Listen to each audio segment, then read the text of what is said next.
Hello, everyone. Welcome to this session of Taking Action to Transform with the Mindset Maintenance community.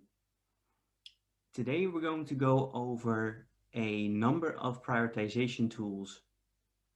And these are tools that you might already be familiar with, tools that you might already be using yourself, and maybe for some of you, tools that are completely new to you. So, if that is the case, this is something that you might really be able to implement in your life, both work and in your private life as well. So, again, welcome to everyone who is here live, and welcome as well to everyone who's watching on the recording. Now, let me start and share my screen with you so you can watch with me as well. Let's have a quick look here.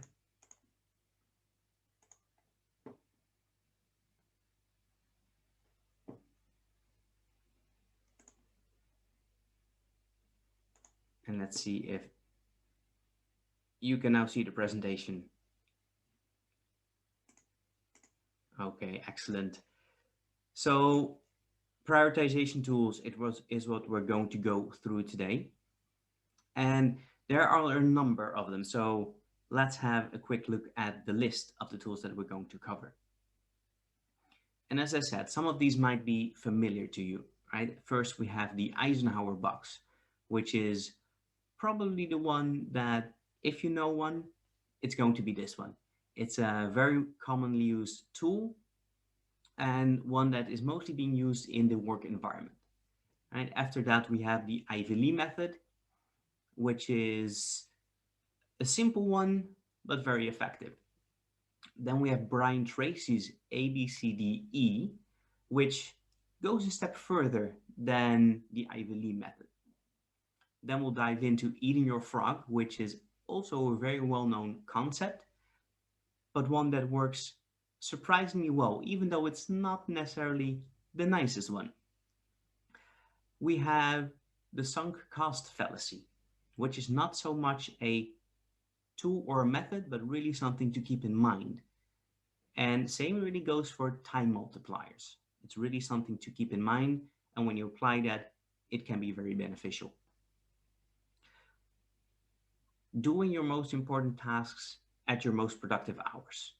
As simple as that sounds, incredibly important, incredibly effective as well. So we're going to go into that a little bit. And we're going to round it up with being realistic about the time you actually have in a day. Right? Simple concept, but again, a very important one and a very effective one if you use it properly. So let's dive into the first one, the Eisenhower Box. So the Eisenhower Box, said to have been created by Dwight Eisenhower, a former US president, is really about making that distinction between what is important and what is urgent, right? So we all have this tendency to mix the two up. We all have this tendency to see what is urgent as important. So take urgent things, for example, when we think about all the emails that we need to do, text messages, phone calls, WhatsApp messages these days, excuse me, those are all things that are urgent to us, right? There's a time pressure to it, or at least we feel that there's a time pressure to it. But often it's only our own pressure that we put on it, right? No one's going to really bug you if you don't respond soon enough. Sometimes that happens, but it's not the end of the world. But they're not the most important things. But we see them as important, and that's where it gets mixed up. So the Eisenhower box helps you to differentiate between important on the one hand and urgent on the other hand. Now you can see there on this image, going up is more important and going to the right is more urgent. Now, what you do with this is all the tasks you have in a day, you can group those in these four categories. And then you put everything that is important as well as urgent in the top right corner. that gives you a very clear overview of the things that are important and urgent. So these are the things that need to be done now. Then on the left top corner, you have things that are important but are not necessarily urgent. So these are the things that you know need to be done, but there's less of a time pressure to it. So you can schedule these at a time that's most convenient to you. Now, when we go to the lower row, we have the things that are urgent but not important. So left right corner is urgent but not important. And these are the perfect things that you can delegate to someone else, right? They need to be done. There is a time pressure, but the importance is just, it's low, right? So delegate those tasks. And everything that's in the lower left corner is not important, nor is it urgent. So you can ask yourself, why are these things on the list in the first place? Right? They're not important, they're not urgent. Why are they there? So that is actually the box that is everything that you ideally take off your list. You eliminate that, you get rid of it.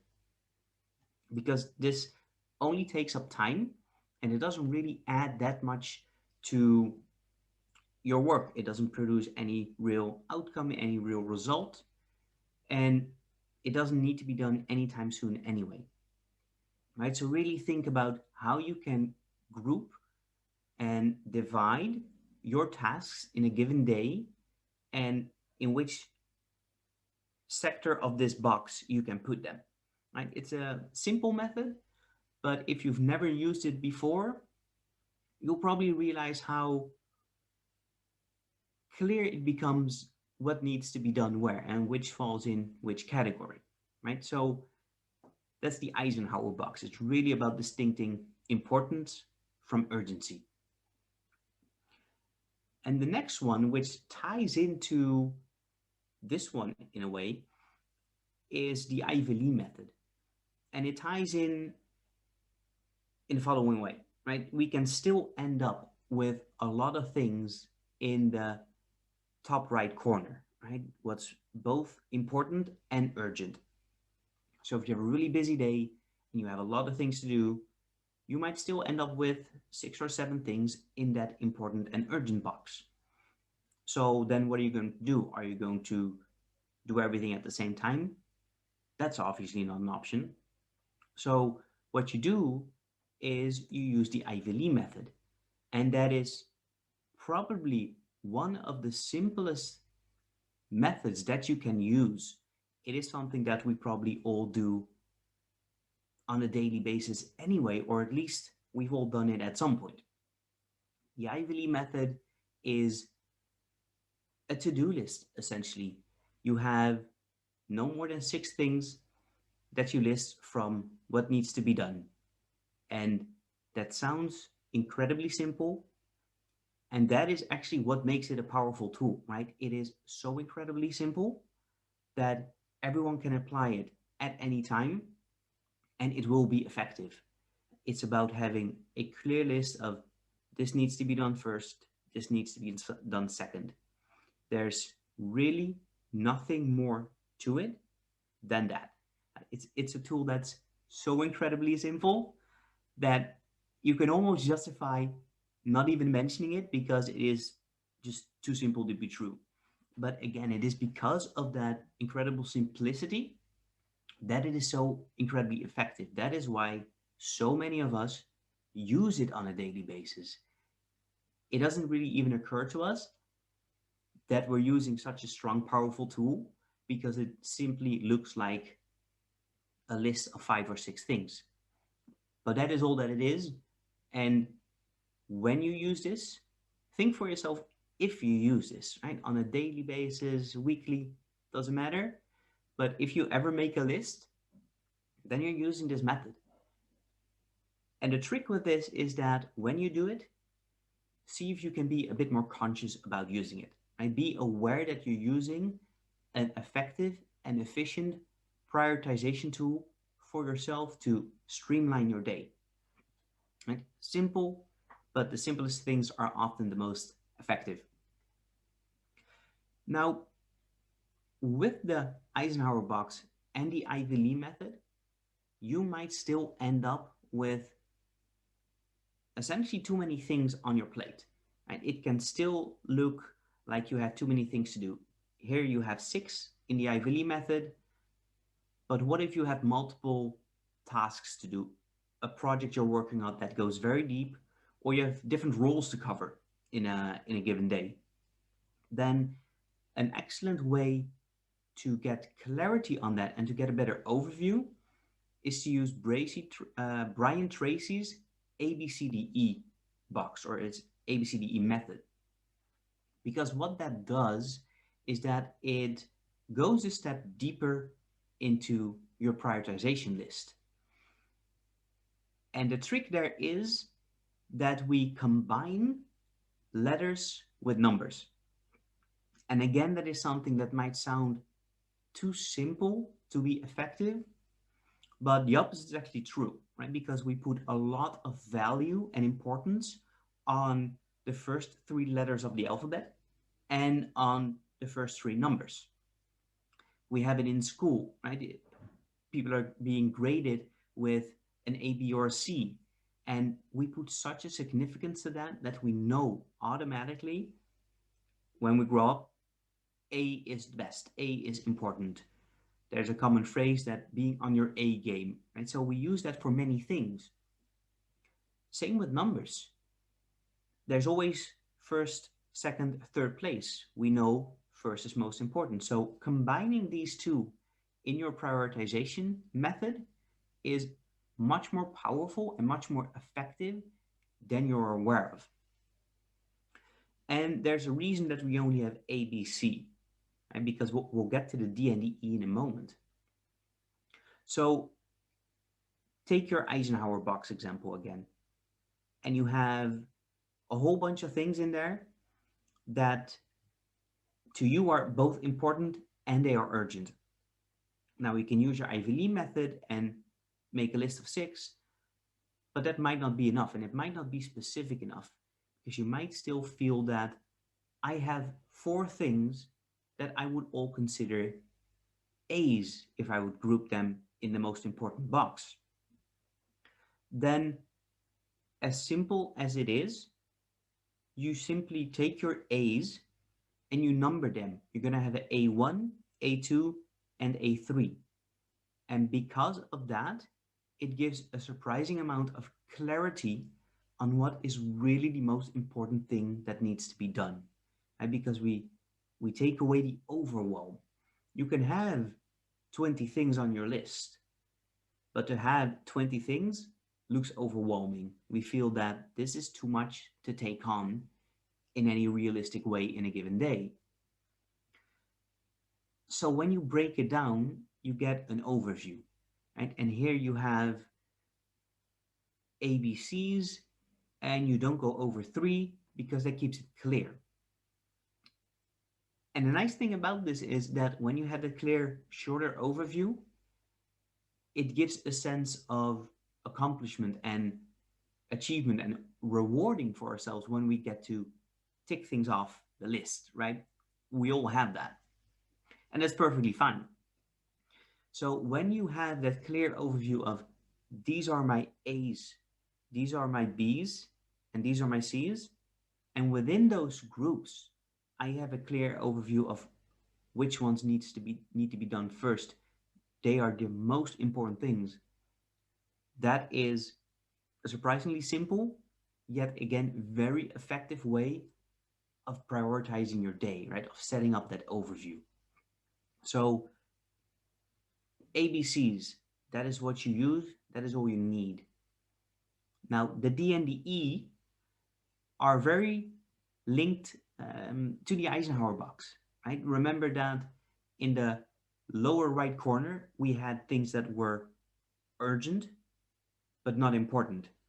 And those were the ones that we ideally want to delegate to other people. And that's where the D stands for. D is delegating. Everything that falls out of your ABCs and goes into a D category, urgent but not important, delegate it. And the E is the other box in the Eisenhower box.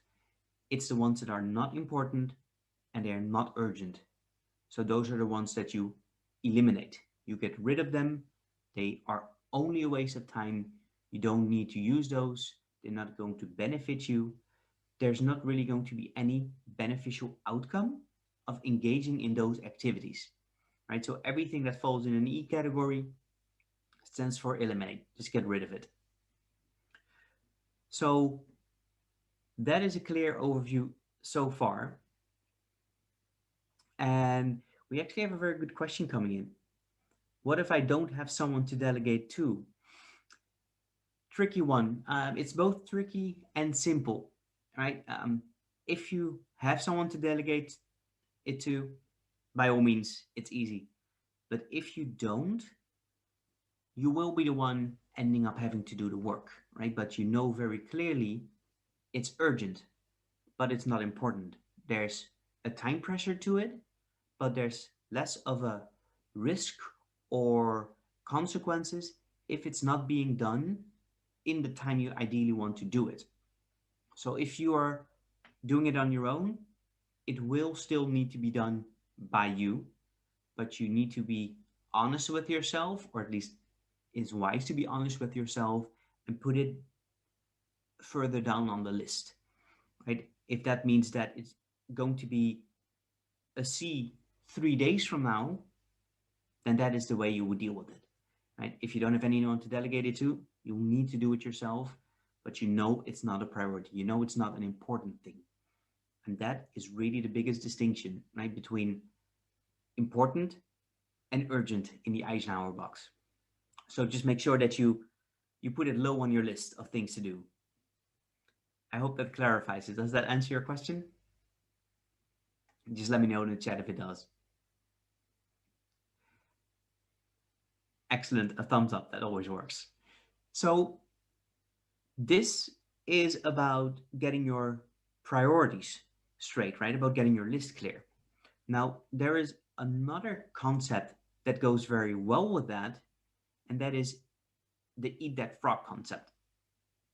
And it's, again, a very simple one. It's also one that many of us try to do, but we often struggle with doing it. And the whole idea from Eat That Frog comes from, there's actually a very nice book written about this, by the way. I highly recommend that because then you'll really get the gist of the concept. So the whole concept of Eat That Frog is, if you would have to eat a frog, you might as well do it and get it over with, right? It's not a pleasant thing to do. You don't want to do it, but you know by the end of the day, you need to have done it. You need to have eaten that frog. So you might as well close your eyes, eat it, and be done with it, because then you don't have to worry about it anymore for the rest of the day. Now, obviously in work, hopefully we don't need to eat frogs, but we do have the equivalent when it comes to work, right? We do have certain tasks or certain activities that need to be done, that when we look at them, we think, ideally, I would postpone that to 3 days from now, right? It's either a very time-consuming task, it is something that we don't want to do, maybe it is a phone call to a client that you really don't want to do because you know it's not going to be a pleasant one. So everyone has those types of tasks, maybe not every day, but we all come across them. And when you do that task first, as much as you don't like doing it in the moment, when it's done, you're going to feel good about yourself, right? And we've all experienced that as well. Sometimes we needed someone to give us a push to say, now you're going to do this, you're not going to do anything else until it's done. But we all realize that once it's done, we feel good about it being done, whether the outcome was better than we expected, or it's just a relief that we no longer have to think about or worry about having to do that task. And that is really what Eat That Frog is about. When you have your list of priorities and there is something in there that you look at and you think, I do not want to do that anytime soon, deliberately put it on the top of your list. Make it your A1. Because when you have that done at the first thing in the morning and you can say, it's 8:30 a.m. and I've done the hardest thing I probably am going to do today, then that feels like an achievement, right? It might sound a bit cheesy, but it feels like an achievement, like you've stepped over a hurdle, you've done something that you can be proud of for yourself. And that sets the tone for the day. That might actually be the most important thing in this whole concept. When you do the hardest thing you need to do that day first, that sets the tone for the day. You've done that thing, you feel good about it. And everything that comes after is easy, or at least easier, compared to the thing that you've already done.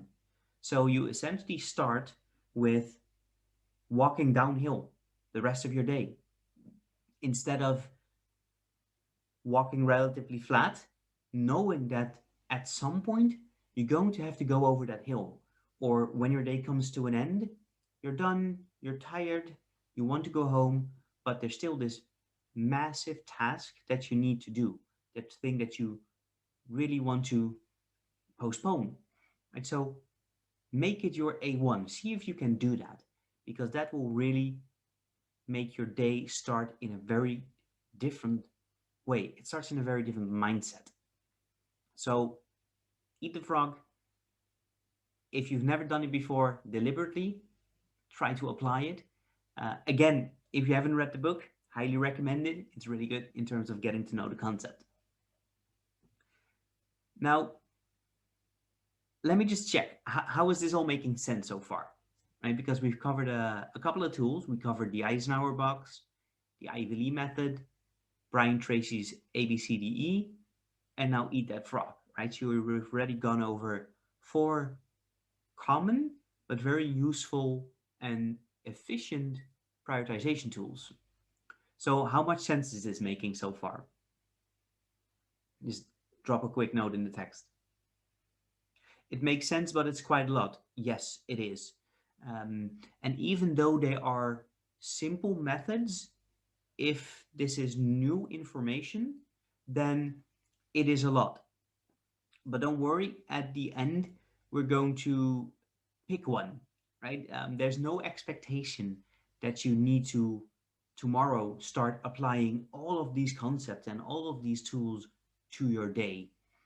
The point is more, find one that you feel applies most to you, that you think you can use best in your line of work or your day-to-day job, and start practicing with it.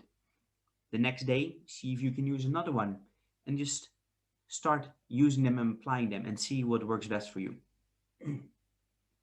So which one do I prefer? I am a big fan of the ABCDE because I am really susceptible to having that list, right? Having a clear list of priorities. And I've realized through trial and error as well that that combination of having letters and numbers, that really works for me. Somehow I feel really satisfied when I can say that I've done my A1 thing and I've done my A2 thing, because that to me is the clearest overview of having my priorities. Just the list is nice, but having A1s, A2s, B1s, that to me is the best one. But that's the best one in terms of having a clear overview and a list, right? Eat That Frog it's a horrible one, but it's so effective. It's so good to set the tone for today. Or does it, so another question, or does it suit more for specific situations? I think it depends on the type of job you have as well, right? If you work with projects, if you have the flexibility to schedule your own day and to schedule your own tasks, then it's really about finding out what works best for you, right? Again, we all have difficult tasks that we need to do in a day that we don't want to do. so everyone in their job can apply that to an extent. When it comes to prioritizing your list, it's really just about finding out what is the best method for you. And that starts with picking one and seeing how that evolves and how you feel about that tool. So I hope that gives you a bit of insight. It does. You might have a bit of an aftertaste if once you've eaten that frog, in a sense that if you had, for example, a really hard phone call that didn't go well, there's a sense of relief and a sense of release that you've done that thing, but you might still have a bit of an aftertaste, right? So that is something to keep in mind, that it's important to have that thing done, but there might be a bit of mixed feelings with it. But still, the importance of eating that frog is incredibly valuable to start your day with. So these have been tools, right? These have been specific tools that you can use. But in this list, there are also a number of not necessarily methods, but more things to keep in mind. And one of them is the sunk cost fallacy. And that is something that probably all of us have been dealing with at any point in time without really being aware of it. And with the sunk cost fallacy, being aware of it is probably the most important thing and the one that will benefit you most. Because when you look at this image, right, what is the first thing that comes to mind? What do you think this represents? And just drop that in the chat if you will. And if there's nothing in the chat, that's fine, but then I'll explain it. Useless effort. Yes, to an extent, that's what it comes down to, right? So it's not necessarily about useless effort, but more about effort becoming useless or simply not becoming worth it anymore. So it says, it's exactly effort I cannot succeed in. That's a great comment. So we see a man, or we see a person pushing a boulder up a hill. And the text says, this seemed like a good idea when I started. And the hill represents new information. And that is the whole thing, right? We start something with the best intentions, with the knowledge we have at that time. And at that time, with that knowledge, the task seemed doable. The result seemed worth it. So in this image example, when that person started to push that boulder, the road was relatively flat, which seemed like a very doable task. But as more information comes along, as new things are added on top of that, all of a sudden that person starts to realize that the road isn't flat. The road actually starts to go uphill. And this boulder is heavy and I cannot push it uphill. Still you try, still you keep going, and it's more exhausting. It takes more time, more energy, maybe even more money, but you keep doing it. And to an extent, that makes sense. We all do that. But there comes a point when it's no longer possible to maybe even succeed in the task, right? Again, this example with the image, if it becomes too steep, there's a point where you're physically no longer capable of pushing that boulder up. And that is the point where you step out, where you step aside and you drop that boulder, and it feels more like a failure. And because you didn't succeed in your task, you feel that you didn't have enough information, but you don't know what you don't know. New information comes as you go along.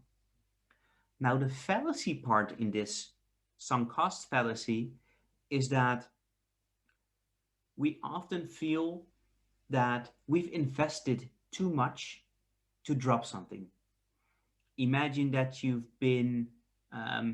that you have a company. A very clear example is Apple. At some point, Apple was working on a product, and they've already invested millions in it. And Steve Jobs went to Microsoft, I believe, and they came across the the concept, I believe, of touchscreen or of a mouse. And to Steve Jobs, that was the newest thing they needed to focus on. And he went back to his team and he said, we need to drop this, what we've been doing, and we need to focus solely on this new priority, on this new task. This is going to be a game changer. And a lot of pushback he got was, but we have already invested millions in this.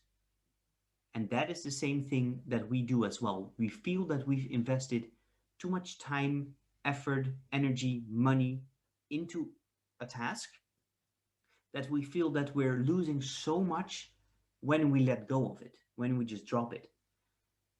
But it's the equivalent of keep pushing your boulder uphill.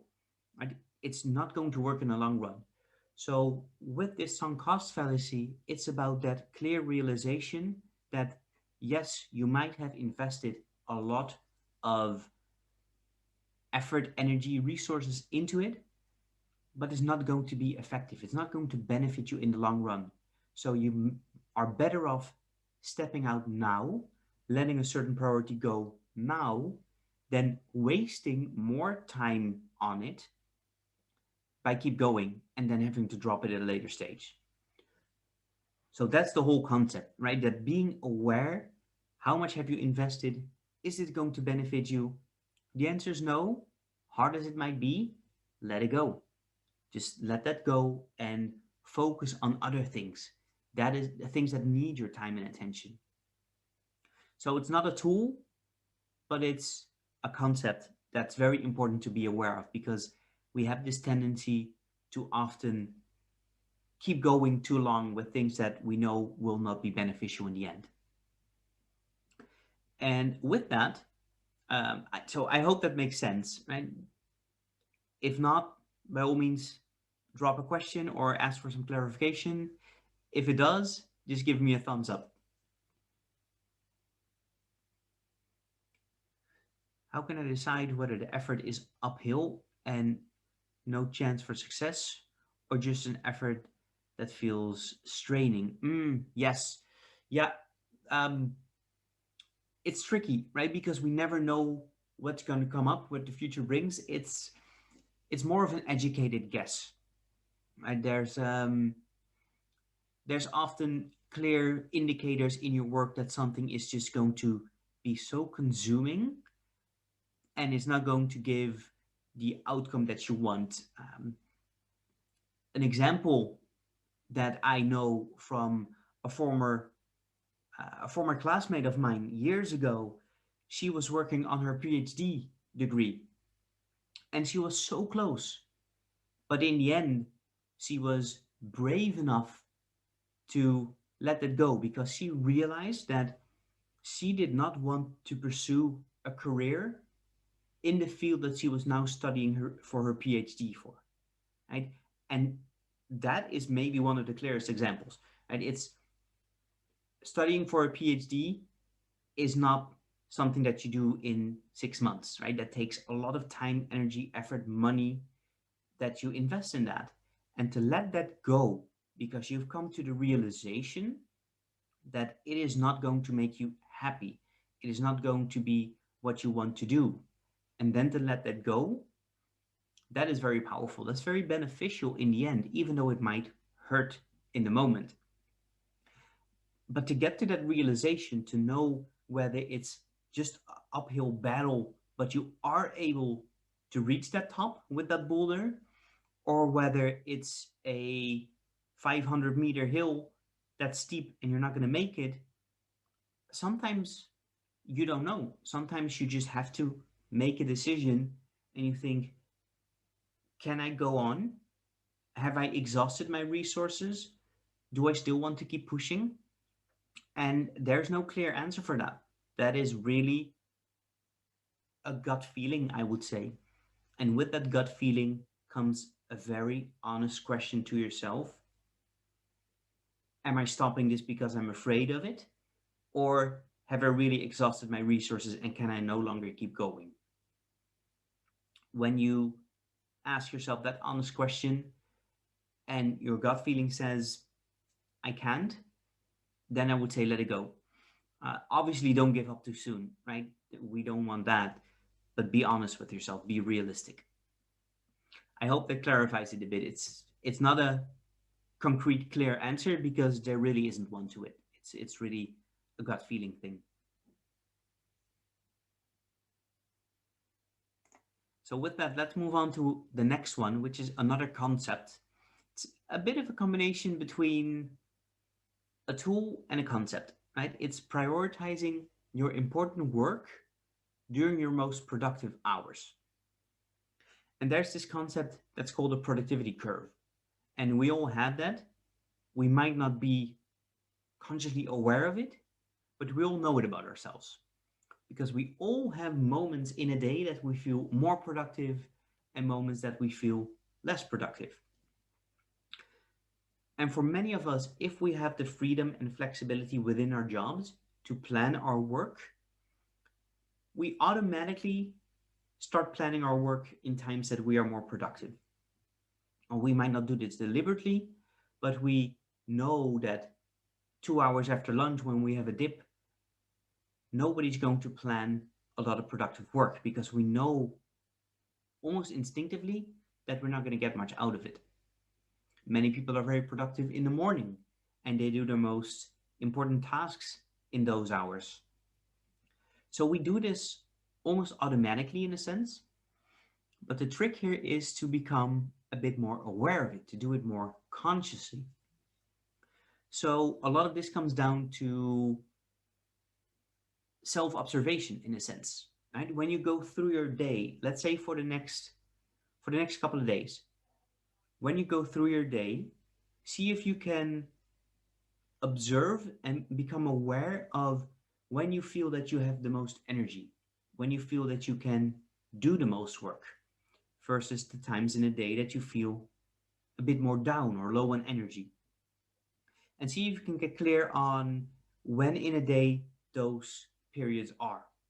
Because when you have that clear, you can deliberately start planning certain tasks, productive work in the times that you have most energy. Right? So it's again a process, takes a bit of time, but try to find out your productive hours in a day.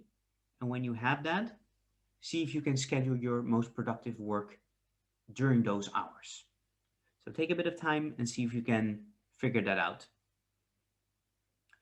Now, another concept, and this is probably going to be the last one. Yeah, it's the last actual concept. Okay, so before we move on, how to find that out? How to find out what your most productive hours are? It really comes down to energy. So when you go through your day, it's about how you feel, right? There's nothing else to it. It's about how you feel. So if tomorrow you're going to spend an entire day at the office, try to be as aware as you can throughout the day of how energized you feel and how much you feel you can take on, because that is what it's about. When you're going to do a lot of deep productive work, at times when you feel low on energy, you're not going to get much done. So really try to feel for yourself when you feel most energized during the day. Many people, myself included, morning hours. Let me do my most productive hours in the morning, and that will give the best results. Early riser, night owl definitely has something to do it. There are actually very interesting resources that you can find that focus on the type of person you are in a sense of being an early riser or a night owl. Because that really makes a difference, generally speaking, with the type of person that you are and when you feel more productive. So if you know the concept of early riser, night owl, you can look into that. If you don't know it yet, it's about whether you're more a morning person or an evening person. So that's definitely something to check out because those can be very good indicators for when you are most energized and when you can have your most productive hours in a day. So let me move on to the next one for the sake of time. The next one is time multipliers. And not too much need to be said about time multipliers, right? It's all about making the most use of your time, but also thinking ahead. So one of the things here is, what can I do today that will make tomorrow and the other days easier, more productive, more smooth? And all the tools that we've gone through today are time multipliers. If you become efficient at making your own prioritization list, when you can become clear and good at that, that is something that will save time for tomorrow and for all the days to come when you keep using that. So the productivity tools that we've been talking about, the prioritization tools, they are time multipliers. Look at this as tools that you can use that will make future days easier for you. Those are time multipliers. Think about the days to come, how you can free up time. So go over the tools again and see which ones you can apply in your day. And to round off this session with the last concept, it's about being honest and realistic with yourself about the amount of time you have in a day, the amount of time you have to spend on your tasks, right? It's great to have a list of priorities. It's great to have 50 things that you want to do today. But at the same time, how realistic is it that you will get those things done, right? It is easier and better to have 7 things on your list and tick them all off and feel good about having done all of them, and maybe even take on something that you've scheduled for tomorrow, than it is to have 9 things on your list and leaving 1 or 2 undone. Right? There's this sense of accomplishment when we do everything we want to do. And there is still this sense of, I didn't work hard enough, I didn't work smart enough, I didn't work fast enough, when we end the day with things that are left undone. So priorities, awesome. Prioritize as much as you can. It's very useful, it's very efficient, but be realistic at the same time, right? Don't take too much on. Don't put too much on your list, because when you have things that you cannot do, it will feel worse than when you've been able to complete your list. A recommendation for a maximum amount of things on a daily list. So the biggest one that I prefer to go with is 9, because that allows me to put for ABC 1, 2, 3. That's my personal preference. It really depends on how time consuming you think your tasks are going to be. If you have 6 tasks that you know all take up 1 hour, then I would say stick with those 6 on your list. If you have 20 tasks that take up 5 minutes each, that's less time consuming than the 6, right? So it really depends on the priorities you have, and decide if that can be done realistically in a day, right? And again, there's nothing wrong with having a list with 25 things, but do all those 25 things need to be done today? Or can 2/3 of it be your priority lists for the days to come? And so I wouldn't say there's a recommendation for the number of things on the list. I would say look at how much time are you realistically going to spend doing them, and see that you stick to a max. And if there's more on the list, end the list, cut it short, move things to the next day. And then you already have a clear list for the next day, right? Which is a time multiplier, because you won't have to spend time, energy making a list for the next day. So that would be my advice with the number of things, mostly looking at how time consuming they are. Now, this is what I want to end with. Start small. Pick just one tool. Go over the presentation again, if you will. Look at the tools that are available. The Eisenhower Box, the Ivy Lee method, Brian Tracy's ABCDE, Eat That Frog. See which one you want to start with. If you're doubting, just pick one and try it out. See how it works. If you want to implement all of these at the same time, you can, right? No one's stopping you, but it might be taking on a bit too much. So just see if you can pick one tool, apply that, see how that works. Next day, see if you can pick another one.